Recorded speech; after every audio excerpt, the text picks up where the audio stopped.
Hello, and welcome to the presentation, Using Microsoft Word. I'm Ron Green, and for the next 15 minutes, I'd like to talk to you about styles, a feature which is key to using Word effectively. Topics for this discussion include understanding what a style is and accessing styles through the task pane. We'll compare styles to direct formatting, which is probably what you're more familiar with, and we'll see the various ways styles can be customized to fit your needs. If you've ever used Word, then you know what it means to format text. What most people use for this is called direct formatting, which seems pretty easy to use, but unfortunately doesn't tag the text, which is a way of identifying different parts of the document. Instead, styles is really the method of formatting you want to use because this allows Word to differentiate between such things as headings, body text, and lists. Using styles turns Word into a power tool, a heavy lifting machine. Without styles, well, I think you can see the problem. So what's in a style? You can think of a style as a tag or a type that carries information on how to display and handle some text. It's important to know that every paragraph has a style associated with it. How many paragraphs are in your document? Every time you hit Enter or Carriage Return, you create a new paragraph. If you're not familiar with the Paragraph Mark button, this will help you see all the paragraphs in your document. These marks show what Word considers to be your paragraphs. A paragraph can be as long as an entire document, or as short as a single word, or even an empty line. And remember, a style is associated with every paragraph, whether you're aware of it or not. The first thing to know about a style tag is that it has a name, usually something descriptive, such as heading 1 or body text indent. A style holds several attributes, such as font information, which includes the character font, point size, bold, italic, underline, and color. Perhaps more important than this is the paragraph information, such as various spacing and alignments, indents, tabs, and page breaks. Also associated with this is something Word calls outline levels. This is what distinguishes headings from body text. You'll see in a minute the key ways in which Word uses headings. Another important attribute stored with the style concerns numbering and bullets. And finally, a style can hold something called following paragraph style, which is useful with headings. We'll look at this a bit later. Styles are important in two ways. First, styles offer global control of such things as spacing, fonts, and numbering. Changing a style definition affects all the text that uses the style throughout the document. The other important point concerns styles that are defined as headings. Word uses headings to generate the document map, which is a useful navigation feature, and to generate outline view, which allows reordering sections by dragging and dropping the headings. Additionally, headings are used to automatically generate a table of contents and PDF bookmarks, tasks that would be nearly impossible to do any other way. To use and control styles, you'll need to access Styles and Formatting in the task pane. There are several ways to bring up the task pane. Some of the more common are clicking the toolbar icon or invoking Format Styles from the menu. The task pane will display a list of available styles, which you can think of as a catalog of styles you can use. Two notes here before we move on. The task pane provides an interface for other tasks, such as help and mail merge, so be sure you bring up Styles and Formatting. Also, for a new document, the task pane only displays a limited number of styles. We'll learn how to display more later. Assigning a style is easy. Just click any place in your paragraph, then click the style you want to apply. That's all there is to it. Well, maybe there's just a bit more to it than that. Now is a good time to look at the formatting toolbar you're familiar with. Setting the font or such things as bold or underline from here is called direct formatting. It changes the formatting where it is applied, but does not change the style tag assigned to the text. Direct formatting can be useful on an instance-wise basis, but you should not use it to create headings. The reason is simple. With direct formatting, you can make something look like a heading, but Word won't treat it that way if it's not actually tagged as a heading. Word comes with a library of predefined style types, but most everyone will want to customize these to some degree. To do this, you need to access the Modify Style form. In the task pane, mouse over the style you want to modify. This reveals a pull-down that takes you to this form.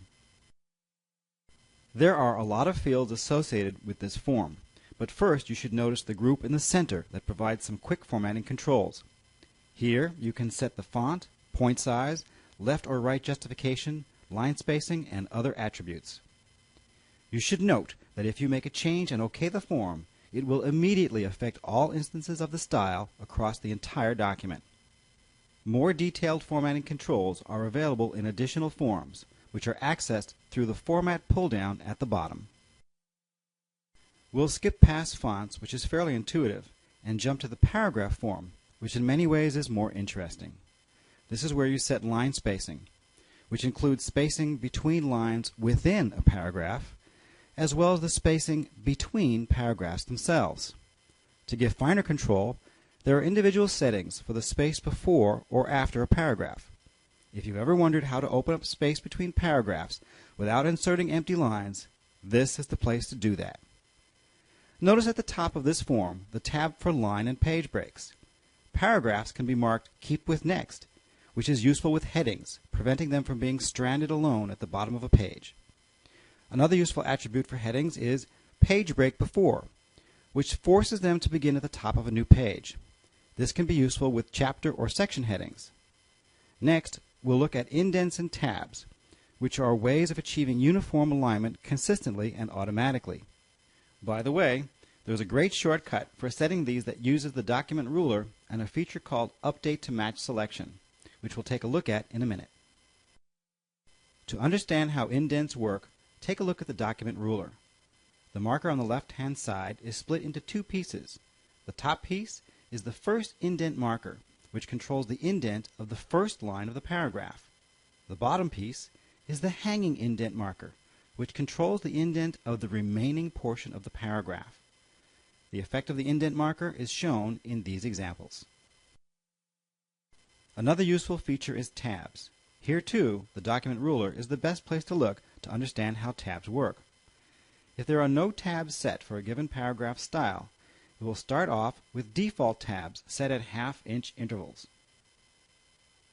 To set a tab, just click on the document ruler. Once set, the tab can be slid left or right for adjustment. To remove the tab, pull it down off the ruler. Setting a tab will override all the default tabs to the left. There are several types of tabs. The most common are left, right, and center tabs. Choose the type of tab you wish to set by clicking in the Tab Select box on the left side of the ruler. This toggles through all the available types. Whatever type of tab is displayed in that box is the type of tab you will set when you click the ruler. Before leaving this topic, the shortcut for setting indents and tabs is to set them in the ruler, then update the style. Setting tabs and indents in the ruler is actually a case of direct formatting, but there is a command called Update to Match Selection that causes the style to absorb these changes and apply them everywhere the style is used. We'll see where to access this update function in a moment.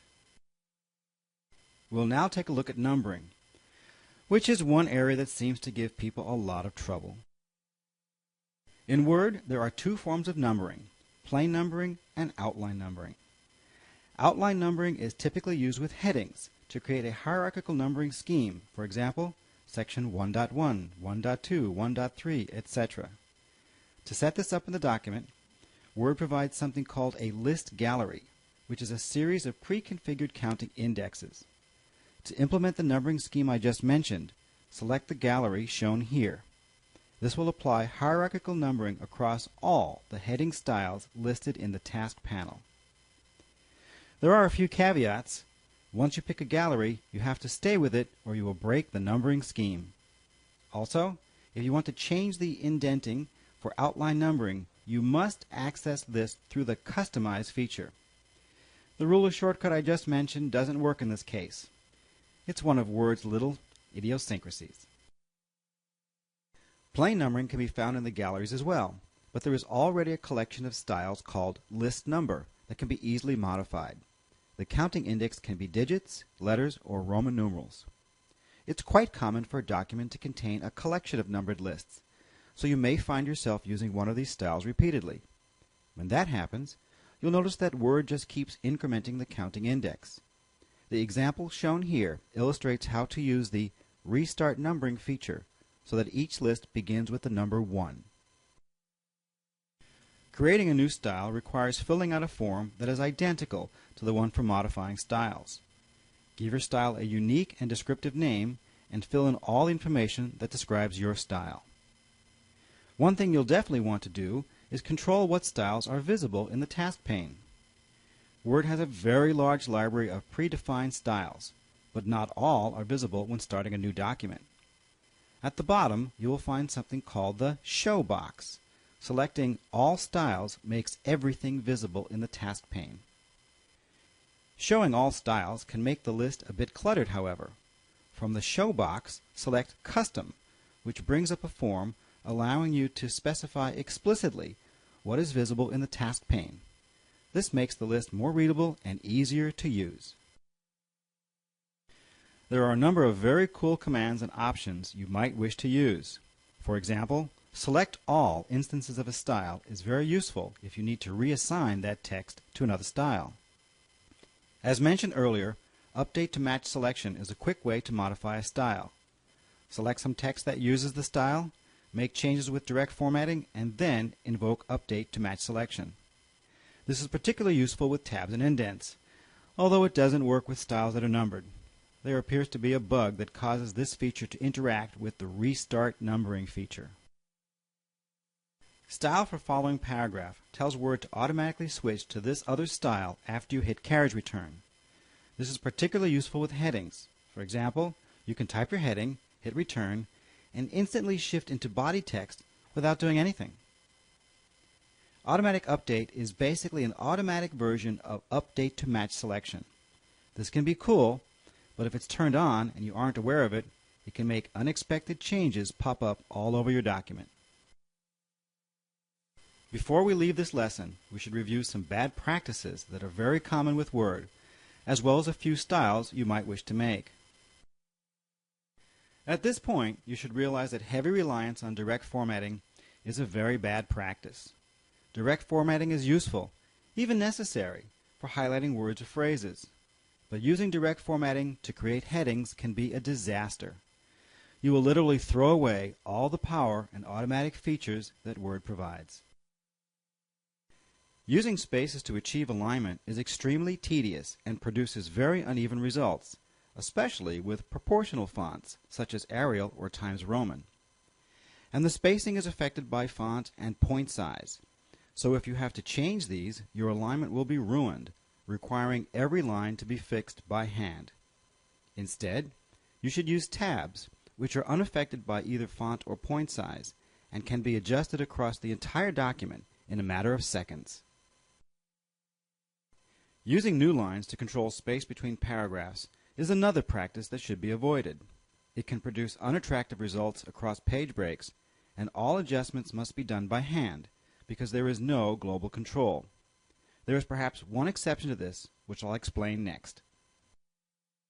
If your document includes portions of software code, you might consider creating a style for it. Notice this style provides a number of tabs for easy alignment of indented lines. Also, this style uses a feature called No Space Between Paragraphs of the Same Style.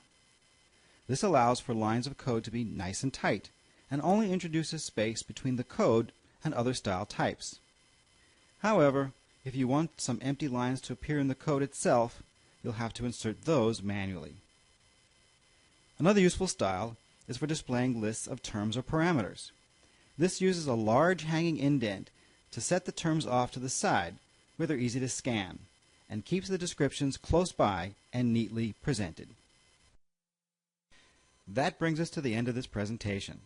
I hope you enjoyed it and found it useful.